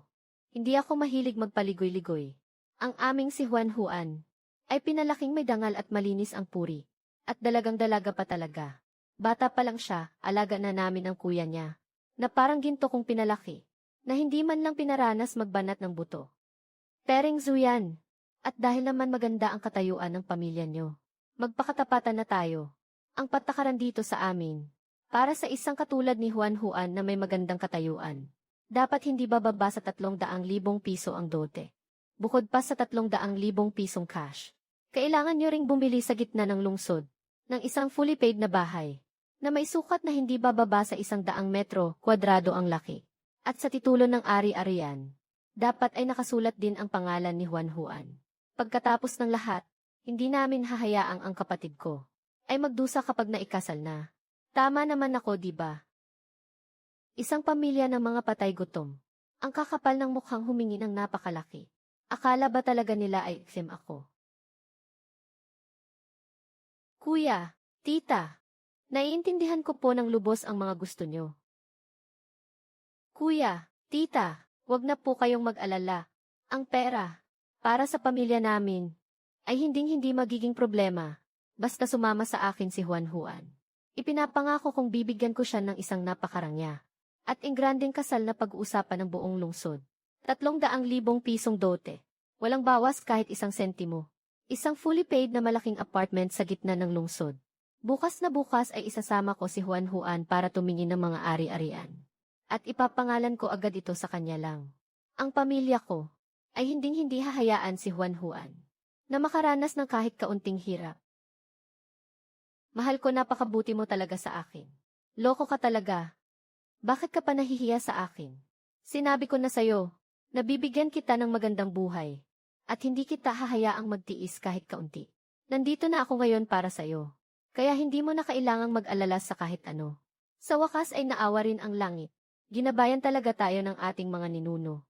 Kapag nakuha ko na ang 300,000 dote na ito, magsusuot talaga ako ng mga mamahaling ginto at alahas. At pupunta ako sa tapat ng kumpanya ng malditang si Liroro. Sa may ibaba ng gusali nila, para magyabang at magparangya sa harap niya. Para makita niya, na kaming pamilya Zhao, ay nakatadhana ring mayaman at marangya. Kahit wala siya, mas giginhawa at sasaya ang buhay namin. Dahil sa perang ito, makakapagsimula na ako ng sarili kong negosyo at magiging boss na ako. Hindi ko na kailanman kailangang maghugas ng mga plato sa kusina habang pinapagalitan. Liruru, humanda ka sa akin. Darating din ang araw. Natatapakan kita sa aking mga paa. Ruru, kakapromote mo lang noong nakaraang buwan bilang pangkalahatang tagapamahalan ng sangay na kumpanya. Tapos ngayon ay isinama mo pa si mama para kumain. Dito sa buffet na nagkakahalaga ng ilang libo bawat tao. Masyado ka namang gumastos ng malaki. Mahindi naman po ito gastos. Kumikita na ako ng 1,000,000 piso taon-taon ngayon. At may makukuha pa akong share sa kita ng kumpanya sa dulo ng taon. Kaya ang ilibre kayo ng masarap na pagkain. Ay natural lang naman talaga, hindi ba?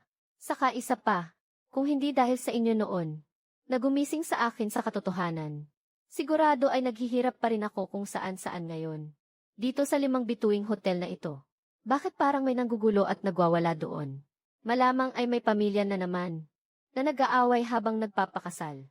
Mga kabataan talaga ngayon. Parang laro-laro lang sa kanila ang kasal. Tara na, huwag na tayong makialam sa buhay ng iba. Kain na lang tayo. Panloloko sa kasal ang ginawa mo. Ay dedemanda kita. Resibo ng utang. Panloloko sa kasal. Bakit parang napakapamilyar ng eksenang ito? At saka ang boses na iyon. Bakit parang katunog ni Zhao Juan? Mamaya na tayo kumain. Tara, manood muna tayo ng palabas.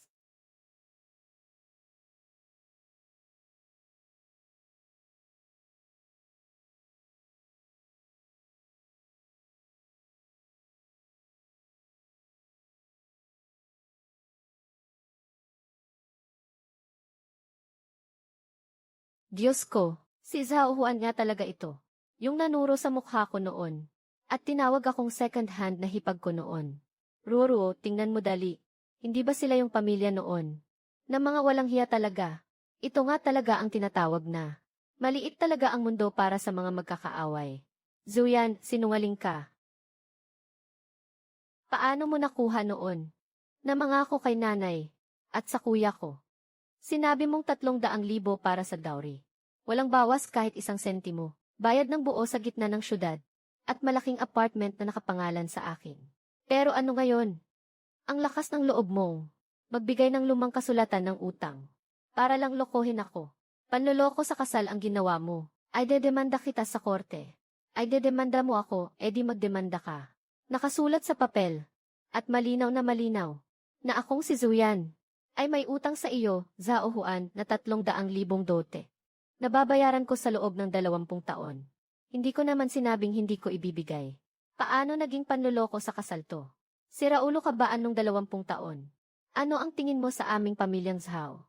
Mga pulubi ba kami? Ngayong araw na to, kailangan mong ilabas ang 300,000 cash. Ilabas mo, kung hindi ang kasal na to. Hindi na tuloy. Gusto mo ba kaming lokohin, maniwala ka man o hindi? Papatayin kita. Huhulugan ng 20 taon. Ang takbo ng kwento na to. Kumpara noong oras na pinagkaisahan nila ako. Mas kapana-panabik pa ng 100 beses. Zhao Chengwang Changxiu. May araw din pala kayo. Zuyan. Manloloko ka. Paano mo ba pinangakuan ang mama ko noon? At ang kuya ko? Sabi mo ang 300,000 dote. Walang bawas kahit 1 sentimo. Fully paid na bahay sa city center. At nakapangalan sa akin ang malaking apartment. Pero ngayon ano to? Nagawa mo akong bigyan ng walang kwentang papel ng utang. Para lang lokohin ako. Panloloko sa kasal to. Ay dedemanda kita sa korte. 300,000 dot tapos papel ng utang lang ang ibibigay. Ang mga linyang to at ang eksenang to. Parang noong 3 taon na ang nakalipas lang. Eksaktong katulad ng nangyari sa engagement party ko. Zhao Juan. Noong dinuduro mo pa ang mukha ko, at sinabihang mukhang pera ako, naisip mo ba na ang sarili mo ay mararanasan din to ngayon? Ruru, pakinggan mo nga. Ito talaga ang tinatawag na karma. Walang nakakaligtas sa tadhana. Noong mga panahong iyon ang pamilya nila, gumamit ng 170,000 pisong promissory note para maisahan ka. Ngayon naman may gumamit din ang 300,000 pisong promissory note para maisahan sila. Pinagsasabi mo 20 taon. Ano ang tingin mo sa pamilya naming mga Zhao? Ay mga pulubi. Ngayon mismo, kailangan mong ilabas ang 300,000 pisong cash. Ngayon na, kung hindi ay hindi tuloy ang kasal na ito. Zuyan, ang lakas ng loob mong paglaruan kami. Gusto mo bang patayin kita? Niloloko kayo. Ako si Zuyan at nakasulat ito ng itim sa puti. Na napakalinaw. Na may utang akong 300,000 pisong dowry sa inyo. Nababayaran ko sa loob ng 20 taon. Wala naman akong sinabing hindi ko babayaran. Paano naging panloloko sa kasal iyon? Masyadong mapang-api ang pamilya ninyo. Napagkasunduan na nating 300,000 pisong dowry. Tapos bakit promissory note ang ibibigay mo sa akin? Panloloko sa kasal ang ginagawa mo. Ipapademanda kita sa korte. Talaga namang umuulit nga ang kasaysayan. Pero sa pagkakataong ito, kayo na mismo ang naging katatawanan. Zhao Cheng, Wang Chanxiu, dumating din ang araw ninyo.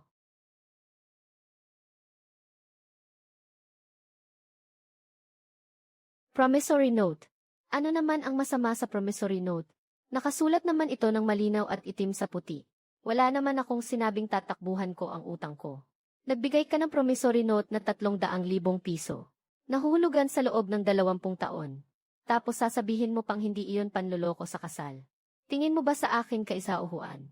Ay isang pulubing basta-basta mo lang mapapaalis. Paano naman naging pambabaliwala yan? Juan, ginagawa rin naman natin ito para. Sa pamilya lang dapat napupunta ang biyaya. Parang nilipat lang naman ang pera mula sa isang bulsa papunta sa isa. Dati noong ang nanay mo para sa kuya mo. Nang mag-asawa siya, hindi ba nagbigay din siya ng kasulatan ng utang na nagkakahalaga ng 170,000 piso? Bilang dote. Diyos ko, ito palang pamilyang Zhao ay gumawa pala dati ng ganitong kawalang hiyaan. Talagang may katapat ang bawat masamang tao. Ito ang tinatawag na karma. Ikaw, nagsisinungaling ka. Puro ka lang kasinungalingan. Hayop ka. Zhu Yan, kapag hindi mo inilabas ang pera ngayon, hindi ako papayag sa kasal na ito. Pare-pareho lang tayong tuso rito. Kaya huwag mo akong pabilugin. Kung ang nanay mo nga nakagawa ng kasulatan ng utang, bakit hindi pwede ang pamilya namin? Akala mo ba, ginto ka na napakamahalaga?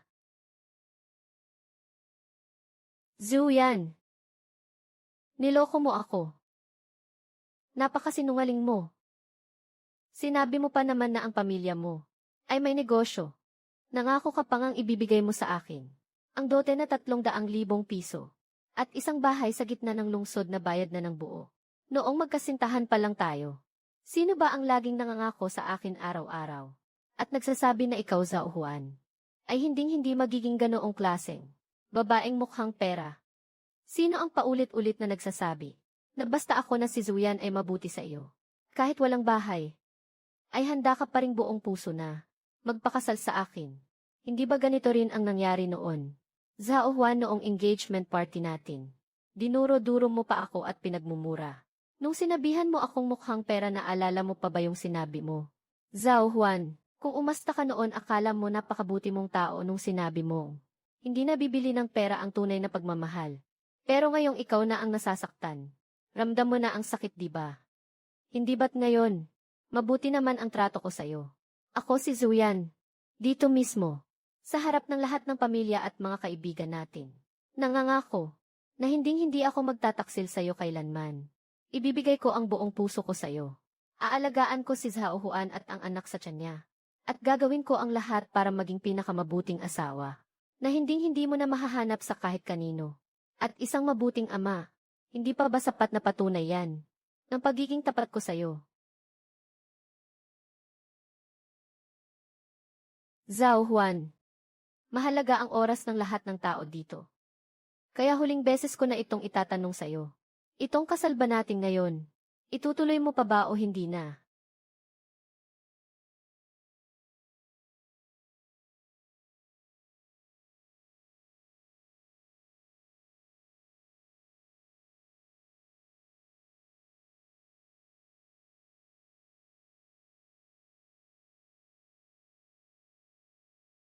Juan, tara na, umalis na tayo rito. Itong walang kwentang kasal na to, hindi na natin dapat ituloy. Ano ba namang klaseng tao yan? Hindi na kami magpapakasal. Sige ba? Nandoon lang ang pinto.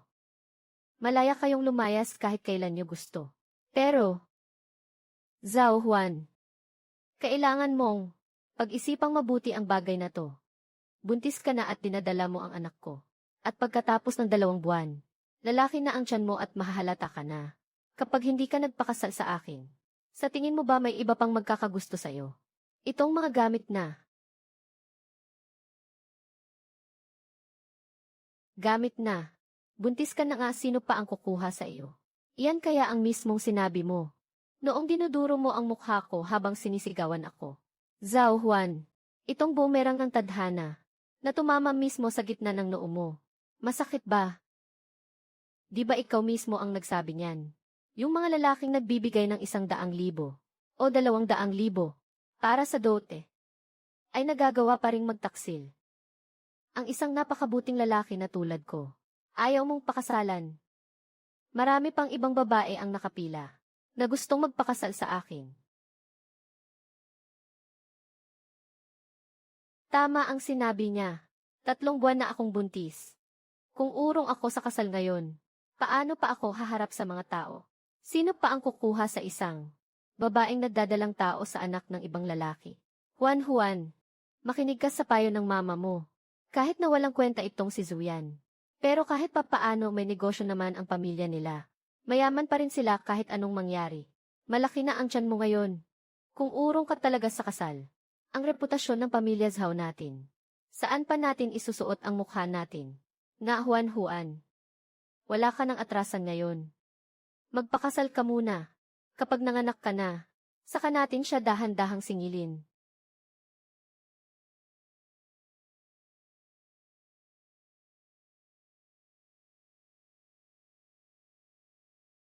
Ganyan nga dapat. Sana nakinig ka na lang agad para walang problema. Tara na, naghihintay na ang MC.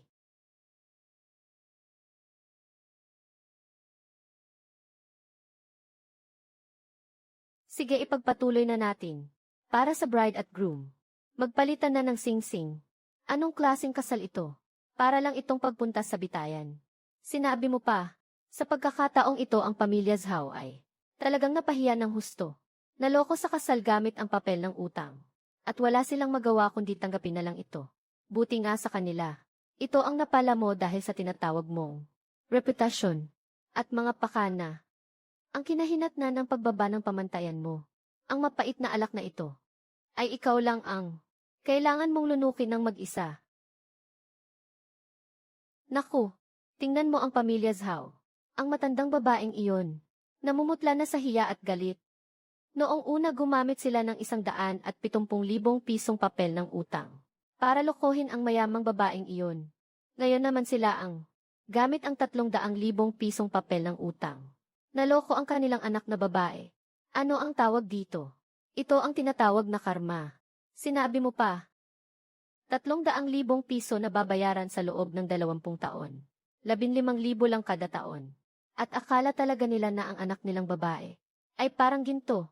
Sa tingin ko ang lalaking ikakasal na iyon ay paimbabaw lang at walang laman. Ang pamilya Zhao sa pagkakataong ito ay nawalan na ng anak na talo pa sa huli. Ang mukha kong ito. Ako, si Wang Chanxiu, na naging matalino buong buhay ko.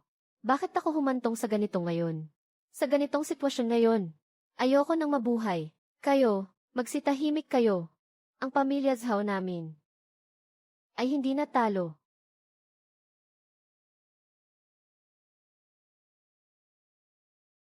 Nay, anong nangyari sa inyo? Gising po, Nay, gising. Tumawag kayo ng ambulansya, bilis. Ito lang, hindi na nakayanan. Nahimatay lang sa matinding galit. Noong nagbabala kayo laban sa amin. Laban kay Roro noon. Hindi ba't napakakapal ng mga mukha nyo? Nay, tara na. Ang away aso na ito.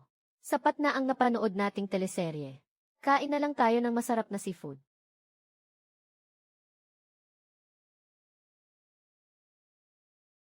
Zuyan, ang walang hiyang hayop na iyon. Tinanggay ang lahat ng perang niregalo pagkatapos ng kasal. At bigla na lang naglaho. Araw-araw na lang umiiyak si Juan sa bahay. Naparalisa pa si nanay dahil sa stroke. Parang gripo kung gumasto sa gamot araw-araw. Magbuhat ng semento sa construction site sa araw. At magsilbing waiter sa hotel sa gabi. Kailan ba matatapos ang paghihirap na ito? Zhao Cheng, para ka namang walang silbi sa trabaho mo. Napakabagal mong kumilos. Kapag naantala ang paghahatid sa room ng pagkain nila, babawasan ko ng kalahating buwang sahod mo. Opo. Boss. Bibilisan ko na po. Roro. Si Roro ba iyon? Bakit siya nandito?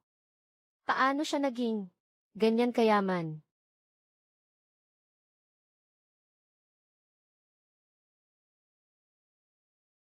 Ruru. Aba, hindi ba ikaw yung dati? Na napakataas ng pangarap at akala mo kung sino? Na nagsamantala sa anak ko? Na si Henyong Zhao Cheng? O bakit? Nagtitiyaga ka na lang sa pagiging waiter ngayon.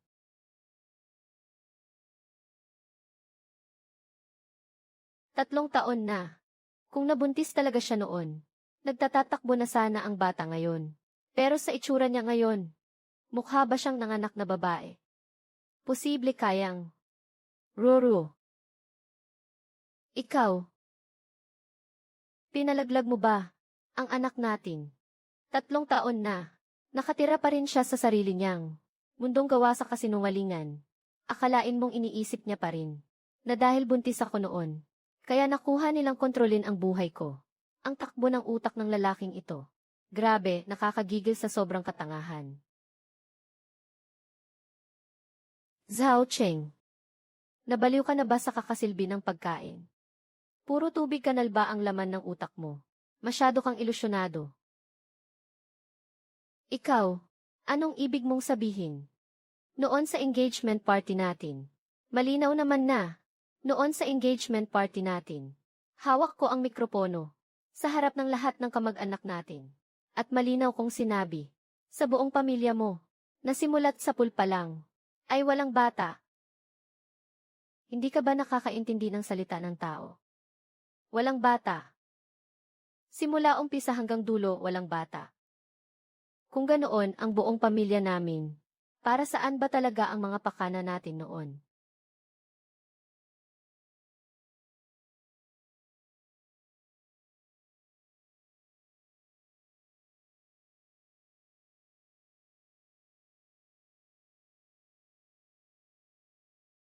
Ang 500,000 piso na dote.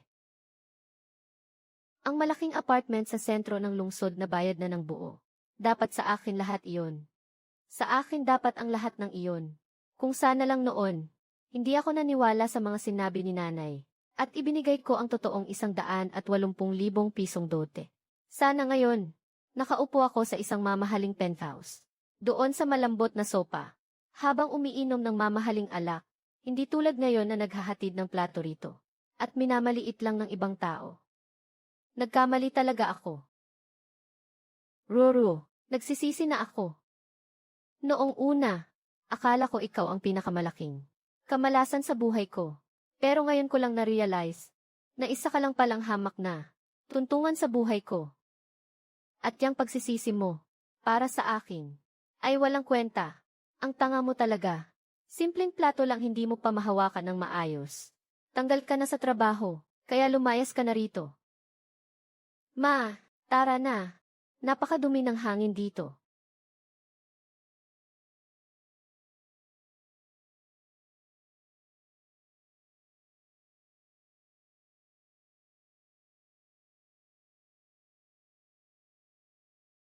Ang gulong ng tadhana ay hindi kailanman pumapanig sa mga mapanlinlang. Ang katawa-tawang kasal na iyon at ang muli nilang pagkikita sa pasilyo. Ang naging mitsa para sa pamilya Zhao na tuluyang bumagsak sa kawalan. Ano kasi? Kahit wala pa akong sariling bahay at kotse ngayon, nagsisikap naman ako ng mabuti. Kapag sumama ka lang sa akin, ipinapangako kong aalagaan at mamahalin kita. Huwag mo nga akong lokohin. Sinabi na sa akin ng matchmaker ang totoo. Ikaw pala yung lalaki noon na nandaraya gamit ang promissory note para lang makapag-asawa. Mapagpanggap na oportunista. At ang nanay mo naman ay eskandalosa na nanakit pa ng pulis. Sa ganyang klase ng pamilya, sino ba ang maglalakas loob na magpakasal sa iyo? Mas mabuti pang mag-isa na lang ako habang buhay. Hindi ko rin sana pinasok ang pamilya ninyo. Para lang tumalon sa impyernong ito. Sa nakalipas na 10 taon. Napakaraming beses ko nang sumubok sa mga blind date. Pero kapag nag-usisa lang ng kaunti ang babae, ibo-block na niya ako agad-agad. Ang dati kong ipinagmamalaking pagiging tapos sa kolehiyo, ay wala palang kwenta ngayon.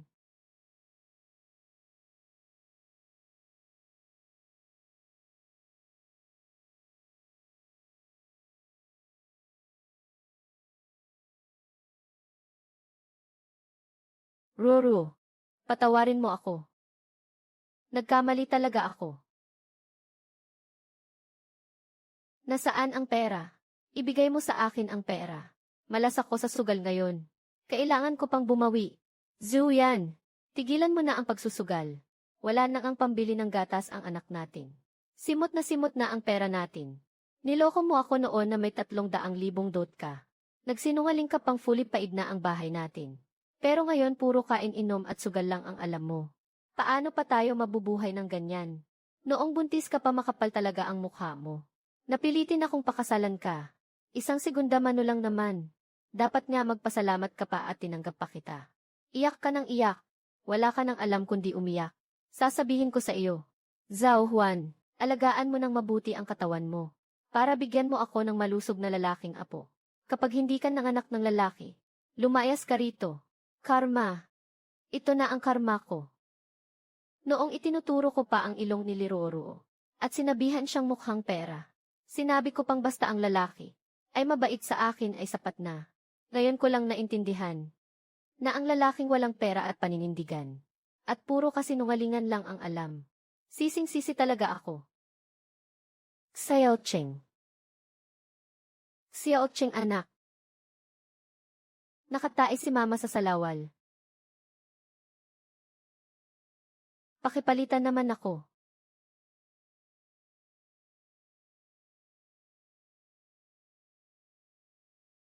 Palit-palit na naman.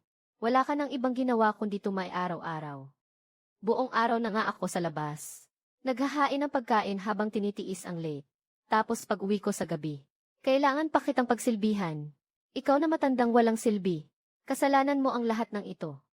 Kung hindi dahil sa ginawa mo noon, na nagpilit sa walang kwenta mong plano, na gamitin ang kasulatan ng utang na 170,000 para linlangin si Liroro.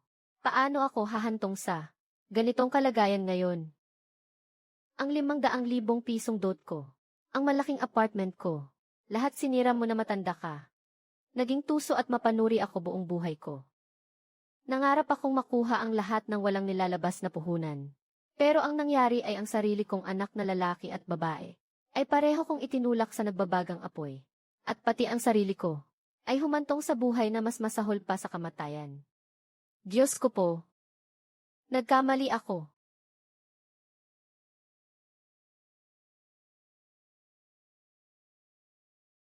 Roro.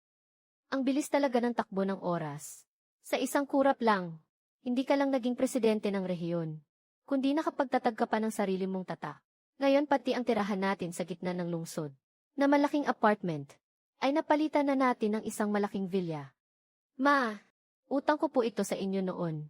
Sa hampas na gumising sa akin sa katotohanan.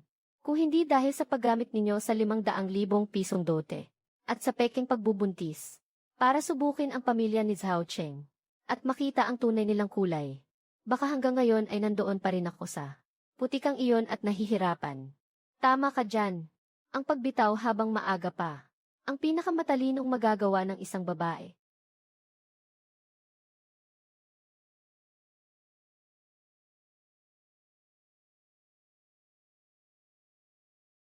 Ma, ingat po sa hagdan.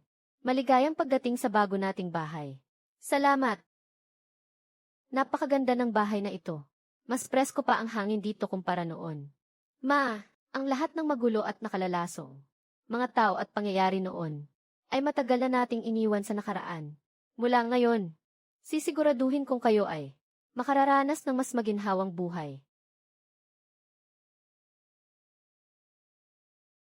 Sabi nila ang isang babae sa buong buhay niya ay may 2 pagkakataon para baguhin ang kanyang tadhana. Una ay ang kanyang kapanganakan, at ang pangalawa ay ang pag-aasawa. Pero para sa akin, ang pagkakataon ng babaeng baguhin ang kanyang kapalaran sa buong buhay niya ay laging nasa sarili niyang mga kamay lamang. Huwag mong ibaba ang iyong pamantayan para lang makibagay. Huwag kang matakot na mawalan. Maging matapang na lumayo sa mga taong umuubos ng iyong lakas at positibong enerhiya. Ang oras at lakas na inaksaya mo sa walang kwentang lalaki ay ibuhos mo na lang lahat para sa iyong sarili. Mapapansin mo na lang na kaya mo palang mamuhay ng napakaningning at kahanga-hanga. Maniwala ka sa akin, basta't malinaw ang iyong isip. at nagsisikap ka ng husto, ang buhay mo ay mas lalo pang bubuti araw-araw.